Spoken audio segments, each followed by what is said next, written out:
మీ మోకాల నొప్పులకు ఎటువంటి సర్జరీ లేకుండా ఎపియాన్ పెయిన్ క్లినిక్ అందిస్తున్న అత్యాధునిక చికిత్స.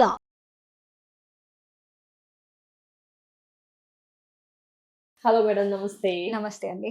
నీ పెయిన్స్ విషయంలో ఎలాంటి జాగ్రత్తలు, అంటే ఎగ్జాక్ట్ గా మీరు ఏమేమి మెయిన్ తప్పులు, మీ దగ్గర చాలా మంది వస్తూ ఉంటారు మోకాళ్ళ నొప్పి ఉందని, యాజ్ అ న్యూట్రిషనిస్ట్ గా మీరు ఏం సజెస్ట్ చేస్తున్నారు? ఎక్కువ కేసెస్ ఏం మిస్టేక్స్ చేస్తున్నారు, వారికి మీరు ఏం సజెస్ట్ చేస్తున్నారు? సో జనరలీ మోకాలు నొప్పులు రాగానే ఫస్ట్ మెయిన్ థింగ్ ఏంటి అంటే వాళ్ళ ఐడియల్ బాడీ వెయిట్ ఒకటి చెక్ చేస్తాం. అంటే వాళ్ళు ఎత్తుకి తగ్గట్టు బరువు ఉన్నారా లేదా. ఎందుకంటే బరువు ఎక్కువగా ఉన్నారు అనుకోండి, మన మోకాల పైన ప్రెషర్ మోర్ దెన్ 30% బరువు ఎక్కువ ఉండడం వల్ల ప్రెషర్ ఎక్కువ పడుతుంది అనమాట. సో ఐడియల్ బాడీ వెయిట్ కి రావాలి వాళ్ళు, అంటే బరువు తగ్గాలి.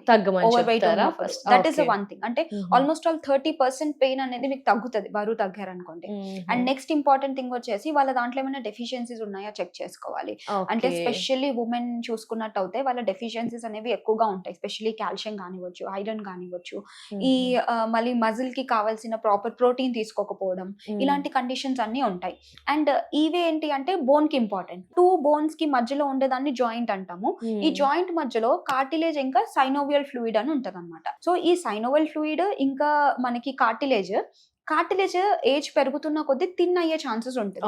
అండ్ ఓవర్ యూసేజ్ ఆఫ్, అంటే మనం కరెక్ట్ ప్రాపర్ వేలో యూజ్ చేయకపోతే కూడా ఆ కార్టిలేజ్ థిన్నింగ్ అనేది జరుగుతుంది. సో ఆ కార్టిలేజ్ తగ్గిపోవడం వల్ల 2 జాయింట్స్ దగ్గరకు వచ్చి రప్చర్ అయ్యి పెయిన్ అనేది కాజ్ అవుతుంది అనమాట. సో ఈ కార్టిలేజ్ దేని వల్ల డెప్లీట్ అవుతుంది అది కూడా మనం అర్థం చేసుకోవాలి. ఒకవేళ మీరు కనుక బాగా ఎక్సర్సైజ్ చేశారనుకోండి, ఈ కార్టిలేజ్ అంత తొందరగా ప్రాబ్లం అవ్వదు. అంటే మోకాళ్ళ నొప్పులు ఎక్కువ రావు. ఎక్సర్సైజ్ వల్ల కూడా మన మోకాళ్ళ నొప్పి రాకుండా ఎక్సర్సైజ్ ఖచ్చితంగా చేయాలి అంటారు. ఎగ్జాక్ట్లీ. సో జనరలీ ఏంటంటే మోకాళ్ళ నొప్పులు అనగానే ఇది ఏజ్ అయిన వాళ్ళకే వస్తుంది, మెన్ కి ఉమెన్ కి కలిపినా గానీ కూడా ఇది ఏజ్ రిలేటెడ్ అని అంటాం.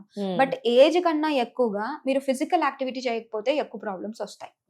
అండ్ నేను చాలా మందిని చూసాను 70 ఇయర్స్ 60 70 ఇయర్స్ వాళ్ళకి కూడా హెల్దీగా బాగా అసలు మోకాళ్ళ నొప్పులు అనే మాటనే ఉండదు అనమాట. ఎక్కువ దూరం నడమన్నా నడిచేస్తారు, అన్ని బాగా చేసేస్తారు. దానికి రీజన్ ఏంటి అంటే వాళ్ళు చిన్నప్పటి నుంచి, అంటే రైట్ ఫ్రమ్ వాళ్ళ ఒక యంగ్ ఏజ్ ఉన్నప్పటి నుంచి రెగ్యులర్ గా వాళ్ళు ఫిజికల్ యాక్టివిటీ చేస్తారు. మీరు ఎప్పుడైనా చూసారా పొలం పనులు పనిచేసే వాళ్ళకి మోకాళ్ళ నొప్పులు చాలా రేర్ లో చూస్తారు. బికాస్ పొద్దున్న నుంచి రాత్రి వరకు వాళ్ళు వర్క్ చేస్తూనే ఉంటారు. అండ్ వాళ్ళు తినే ఫుడ్ కూడా హెల్దీగానే ఉంటుంది, ప్రాసెస్డ్ జంక్స్ ఇట్లా తినరు. ఈ ప్రాసెస్ జంక్స్ వల్ల కూడా మోకాళ్ళ నొప్పుల కేసెస్ ఎక్కువ అయ్యాయి అంటారా? మీ సర్చ్ లో ఏం తెలిసిందండి? ప్రాసెసింగ్ ఫుడ్స్ వల్ల ఏంటి అంటే మీకు న్యూట్రియంట్ డెఫిషియన్సీస్ వస్తున్నాయి. బికాస్ ఏంటంటే ఎగ్జాంపుల్ మీరు బయటికి వెళ్ళారు, ఒక పిజ్జానో బర్గరో తిన్నారు, దాంట్లో న్యూట్రియంట్స్ తక్కువ ఉన్నాయి. సో మీరు ఇప్పుడు ఏం చేస్తారు, ఆ పర్టికులర్ మీల్ ని స్కిప్ చేస్తారు. అంటే ఆ పర్టికులర్ మీల్ లో మీ ఇంట్లో నుంచి వచ్చే న్యూట్రియంట్స్, హెల్దీ న్యూట్రియంట్స్ ఏవైతే ఉన్నాయో అవి మిస్ అయ్యాయి. ఇలా మనం ప్రాసెస్ ఫుడ్స్ కి అలవాటు పడుతూ ఉంటే న్యూట్రియంట్స్ మిస్ అవుతాయి. న్యూట్రియంట్స్ ఒక్కొక్కటి మిస్ అవుతున్న కొద్దీ బాడీలో ఇన్ఫెక్షన్స్ కానీ లేకపోతే ఇంకా ఏమన్నా డిజీజెస్ కానీ ఓవర్ వెయిట్ రావడం ఇలాంటివన్నీ వస్తాయి అన్నమాట. మరి అందరూ ప్రాసెస్డ్ ఫుడ్, జంక్ ఫుడ్ అందరూ చిన్నవాళ్ళు కూడా తింటున్నారు, ఫిజికల్ యాక్టివిటీ తగ్గిపోయింది.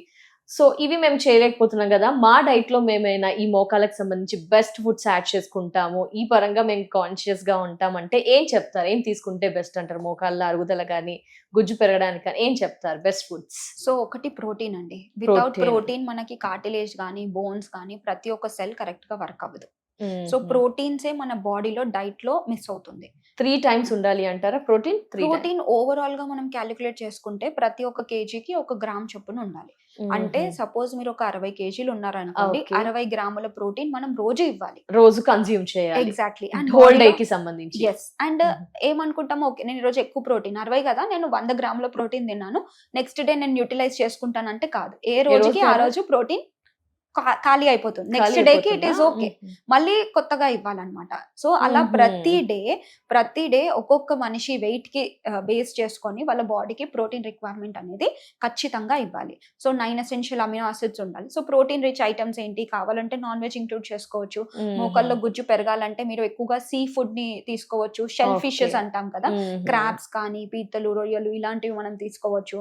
అండ్ చికెన్, మటన్ ఇలాంటివి తీసుకోవచ్చు. వెజిటేరియన్స్ అయితే స్ప్రౌట్స్ కానీ రాజ్మా, చోలే, చిక్ పీస్ ఇట్లాంటివి డిఫరెంట్ స్ప్రౌట్స్ ఇలాంటివన్నీ వాళ్ళ డైట్ లో ఇంక్లూడ్ చేసుకోవచ్చు అనమాట. Paneer, soya is again rich source of protein. So అట్లా ప్రోటీన్ తీసుకోవచ్చు. మళ్ళీ ఇంకా వేరే న్యూట్రియన్స్ వచ్చేటప్పటికి vitamin D is again important. Vitamin D, B12 కావాలి, కే కావాలి. ఓకే, ఇవన్నీ చూసుకొని 3 పూటల హెల్దీ మీల్ అయితే కంపల్సరీ చేసుకుంటే మన మోకాలకు కూడా బెస్ట్ అంటారు. ఎస్. సో ఇంకా ఏమైనా ప్రోటీన్ విషయానికి వచ్చాము, అలాగే విటమిన్ డి అండ్ B12, ఇంకా magnesium important, zinc important, K2 important. So మళ్ళీ వైటమిన్ డి తో పాటు మనకి కాల్షియం 2 ఉంటేనే బాడీలో అబ్జార్ప్షన్ ఉంటుంది. చాలా మంది ఏమనుకుంటారు, కాల్షియం తీసుకుంటున్నాను కదా వైటమిన్ డి ఉందా లేదా అని చెక్ చేసుకోరు. మీరు ఎంత కాల్షియం తీసుకున్నా బాడీలో కాల్షియం అబ్జర్వ్ అవ్వదు ఎప్పుడైతే డి లేకపోతే.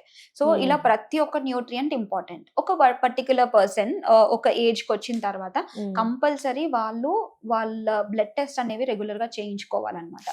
అంటే ఒక ఎక్స్రే తీయించుకోవడము, లేకపోతే వాళ్ళ బ్లడ్ లెవెల్స్ ఎంత ఉన్నాయి, వాళ్ళ బ్లడ్ పర్సెంటేజ్ ఎంత ఉంది, లేదంటే హిమోగ్లోబిన్, సిబిపిలో మనకి హిమోగ్లోబిన్ ఇవన్నీ వచ్చేస్తాయి, బ్లడ్ పారామీటర్స్ అన్ని వచ్చేస్తాయి.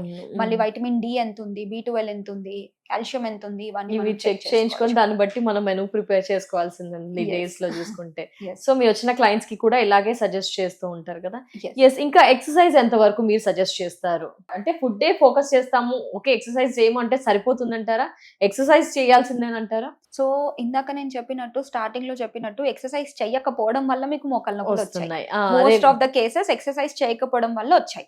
సో వచ్చిన తర్వాత అందరు చేసే కంప్లైంట్ ఏంటి, మోకాళ్ళ నొప్పులు ఉన్నాయి కాబట్టి నేను ఎక్సర్సైజ్ చేయలేకపోతున్నాను అంటారు. బట్ ఇక్కడ ఏంటి అంటే, మీకు మోకాళ్ళ నొప్పులు ఉన్నా కానీ ది అప్పర్ బాడీ ఎక్సర్సైజెస్ చేయొచ్చు. అంటే అప్పర్ బాడీ ఎక్సర్సైజెస్, కొంచెం యోగా పోసెస్, అంటే మోకాళ్ళ నొప్పులు ఉన్నాయంటే టోటలీ నడవద్దు అని కాదు, యూ క్యాన్ డూ. అంటే కంటిన్యూగా 1 hour స్ట్రెచ్ నడవమని ఎవరు చెప్పరు, అండ్ ఈవెన్ నేను చెప్పను, most of the nutritionist doctors చెప్పరు అనమాట.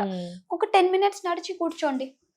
మనం అన్నం తినే 10 minutes బిఫోర్, అన్నం తినే 10 minutes తర్వాత అలా చేస్తే మనకి బెటర్ ఉంటుంది. అలా exercise, diet, proper life style changes, దాంతో పాటు కావాలంటే సప్లిమెంట్స్ విల్ హెల్ప్. అంటే గ్లూకోజమిన్ అంటాము, కొండ్రైటిన్ సల్ఫేట్స్ అంటాము, బ్రోమిలిన్ లోపల ఇన్ఫ్లమేషన్ తగ్గడానికి, ఇలా సప్లిమెంట్స్ ఇలా ఓవరాల్ గా తీసుకుంటే మన మోకాళ్ళ నొప్పులు రాకుండా కూడా చూసుకోవచ్చు అన్నమాట. యాజ్ ఎ న్యూట్రిషనిస్ట్ గా ఈ విషయం చెప్పండి. మేము ఇంట్లో అంతా కూడా మోకాళ్ళలో గుజ్జరిగిపోకుండా కొన్ని ఇంట్లో టిప్స్ వాడుతుంటాం, లైక్ చింతగింజలను, లైక్ చెప్పాలంటే జింజర్ అలాంటివి. మీరు ఏం చెప్తారు, అది ఈజ్ ఇట్ రైట్ వే అంటారా?